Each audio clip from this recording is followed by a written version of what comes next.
Y seguimos con más de Estética Bariátrica con Yolermi. Sé que muchos se preguntan qué tiene que ver el pulmón con la cirugía del estómago. Hoy nos acompaña el neumonólogo Freddy Alfaro, quien nos explicará por qué respirar bien es la base de todo éxito quirúrgico. Bienvenido, doctor. Muchas gracias, Yolermi, por tu invitación. Doctor, ¿por qué es obligatorio pasar por neumonología antes de una cirugía bariátrica? Ante todo, comenzamos diciendo que la cirugía bariátrica, en el contexto del paciente obeso, sobre todo en aquellos cuya índice de masa corporal está entre 35 y 40 o más de 40, donde la mayoría de las veces son pacientes que por pesar más de 150 kilos tienen apnea obstructiva del sueño. Debe ser un enfoque multidisciplinario, donde el neumonólogo tiene un papel preponderante en el manejo de las complicaciones respiratorias. En el paciente que va a ir a una cirugía bariátrica, nosotros en primera instancia debemos evaluarlo antes de la intervención. ¿Por qué? Porque muchas veces, como dije, la obesidad trae como consecuencia que los pacientes tengan o sean más propensos a tener asma, enfermedad pulmonar obstructiva crónica, que tengan por su sobrepeso disnea crónica y que además tengan dos complicaciones muy importantes en los pacientes obesos, como dije, con índice de masa corporal por encima de 40, como es la apnea obstructiva del sueño y el síndrome de hipopnea, donde uno es que el paciente ronque y deja de respirar cuando está durmiendo y por ende cae la saturación, cae el oxígeno en la sangre y eso produce que pueda haber propensión a arritmia y a problemas cardiovasculares. Y por el otro lado, los pacientes que hipoventilan bajan durante el día, aumenta el CO2 y eso trae como consecuencia que los pacientes obesos con obesidad mórbida se queden dormidos y tengan altos niveles de retención de CO2 y por lo tanto su rendimiento y su desempeño en el día a día estén limitados. Para esto es importante la evaluación antes de la intervención porque el neumonólogo evalúa los dos síndromes que dije anteriormente, tanto el síndrome de apnea obstructiva del sueño como el de hipoventilación, y antes de la cirugía se producen o se instauran métodos correctivos para corregir la apnea obstructiva del sueño y para corregir que el paciente se duerma y por ende cuando vaya al acto operatorio llevarlo en las mejores condiciones posibles. Vamos a explicarle a nuestro público qué es la apnea del sueño y por qué es tan peligrosa para el paciente obeso. La apnea obstructiva del sueño es una patología que se produce básicamente en los pacientes, puede producirse en la población general, pero está relacionada con un aumento de hasta el 70% por encima de la población general en los pacientes obesos, donde debido a la obesidad, el aumento de volumen del cuello, hay disminución o obstrucción de la vía aérea superior y cuando el paciente duerme, esa obstrucción hace que la vía aérea superior se cierre y por ende el paciente deje de respirar con la consecuencia de que el oxígeno en la sangre disminuya y el paciente dure tiempo donde no respira. Y eso hace que más o menos una representación sería el paciente roncador en las noches. Voy a hacer aquí un ejemplo breve.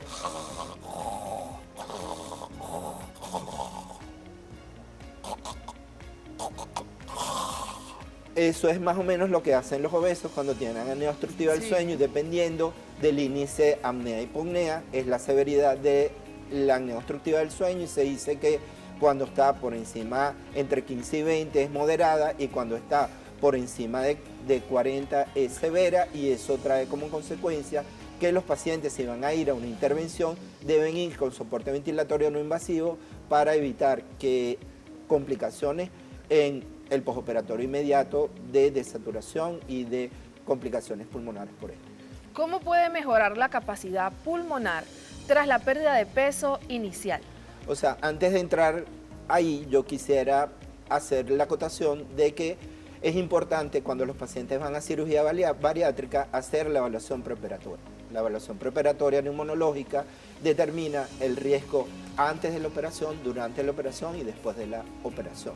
Entonces, eso estratifica al paciente y le da al cirujano la garantía de que, o sea, con las recomendaciones que le da el neumonólogo, evitar las complicaciones de los pacientes que van a cirugía bariátrica con obesidad mórbida, como dije, con índice mayor del 40%, cuyas complicaciones mayores son, primero, la recirculación de la anestesia, que el paciente tarde en despertarse; segundo, que, o sea, una vez que se despierta, tenga problemas de desaturación, de hipoventilación; tres, o sea, que el paciente pueda producir, o una de las complicaciones más temidas, tanto por los cirujanos como por los clínicos que manejan los pacientes obesos, es el tromboembolismo pulmonar, que es una complicación severa; y otra de las cosas que todos les tememos es a las infecciones respiratorias. Entonces, la evaluación preoperatoria está en relación con esa situación para evitar las complicaciones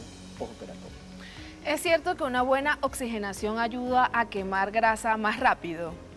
Bueno, no es que ayude a quemar grasa más rápido, sino que el oxígeno es para los tejidos lo que la comida es para nosotros.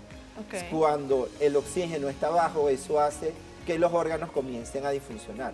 Como nosotros tenemos tantas células en los órganos, esa disfunción o esa pérdida de la función no se ve inmediatamente, sino que se ve paulatinamente. Por eso hay que tratar de garantizar una oxigenación adecuada en los tejidos para no producir a mediano o largo plazo alteraciones funcionales de los órganos y sobre todo la disminución del oxígeno en la sangre se determina como insuficiencia respiratoria, y la insuficiencia respiratoria trae como consecuencia a mediano o largo plazo este compromiso importante de todo lo que es la economía del ser humano.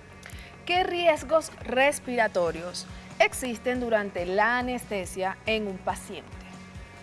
Básicamente los riesgos más importantes en el paciente que va a ir a cirugía bariátrica, vuelvo, insisto, con índice de masa corporal de 35 a 40 o de 40 y más, es primero vía aérea difícil, que al momento de intubarlo, el anestesiólogo se consiga, como yo lo dije en el programa anterior, con un Malpatin 4, donde la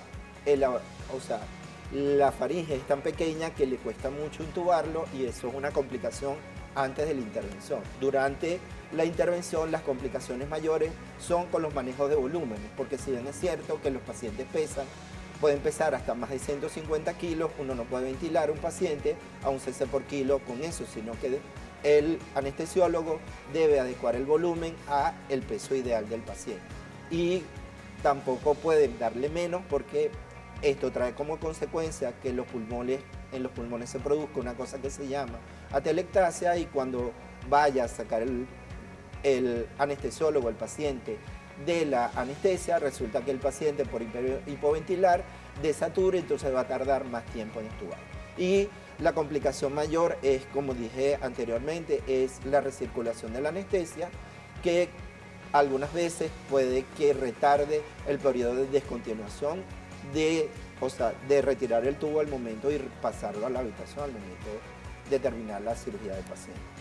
¿Qué ejercicios respiratorios nos puedes recomendar para el postoperatorio inmediato? Si el paciente en la evaluación preparatoria nosotros determinamos que tiene una apnea obstructiva del sueño severa o que tiene un síndrome de hipoventilación, este paciente en el postoperatorio inmediato, cuando pasa a su habitación, él debe tener soporte ventilatorio no invasivo para prevenir para corregir o prevenir que él no desature y que ponga en riesgo su vida, o para prevenir que él retenga CO2 y entonces se produzca una cosa que se llama narcolepsia por CO2 y el paciente entonces quede dormido y pueda tener complicaciones de hipoventilación, atelectasia, y secundariamente a eso pueda traer como consecuencia que se produzcan neumonías o complicaciones inherentes o que retarden la evolución y la mejoría del paciente y su evolución satisfactoria posterior a la corrección o a la cirugía bariátrica. Doctor, a través de nuestras redes sociales, la gente pregunta que si el asma puede mejorar o desaparecer después de la cirugía bariátrica. El asma es una enfermedad crónica que por su definición no se cura.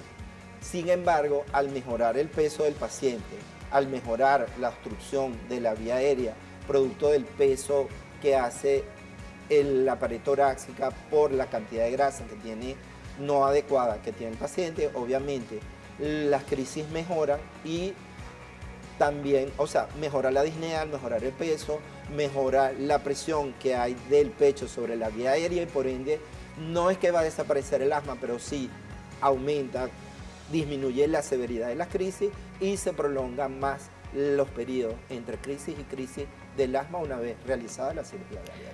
Qué interesante conocer otras de las bondades de la cirugía bariátrica.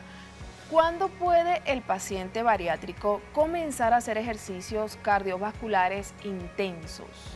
O sea, el problema del ejercicio en el contexto de un paciente con obesidad mórbida no depende tanto, o sea, los ejercicios deben ser paulatinos. ¿Por qué? Porque el sobrepeso trae como consecuencia alteraciones a nivel de las articulaciones y una serie de cosas, y el paciente con una cirugía bariátrica, las pérdidas de peso no se ven inmediatamente, sino necesitan tiempo. Habitualmente, o sea, entre 45 a 60 días y hasta 90 días para ir viendo mensualmente cuándo es la pérdida de peso del paciente. Obviamente, el hacer ejercicio, como todo, como es la tendencia actual, hacer ejercicio ya no es, o sea, ya no es un lujo, ya no es para verse bonito, ya es para tener calidad de vida. En la forma y en la manera en que el paciente obeso asuma su salud y asuma el ejercicio como parte integral de su recuperación y de la adecuación de él a la sociedad con la mejoría subsiguiente del peso, eso va a hacer que él poco a poco, con un entrenamiento adecuado y con una orientación adecuada que debe ser por un grupo de especialistas, en este sentido, un entrenador que tenga experiencia en pacientes con obesidad, porque los pacientes con obesidad no se pueden tratar o no se pueden manejar como el resto de la población. Así es, por favor, nos regala sus redes sociales y número de contacto. Mi teléfono es 0412-917-2335. Yo estoy en Instagram como NeumoFreddy y en mis redes sociales soy ALF153, perroalos60@gmail.com. Muchísimas gracias, doctor, por acompañarnos y llevar información de valor a toda Venezuela. Amigos, es momento de una breve pausa, no sin antes invitarlos a interactuar con nosotros. Síguenos en Instagram, estamos como @estéticabariatripiso, @jolermiaraujo. Y en TikTok aparezco como @jolermi.araujo. También puedes comunicarte conmigo a través del 0412-335-2423. No se aparten, que ya volvemos con más de Estética Bariátrica con Yolermi.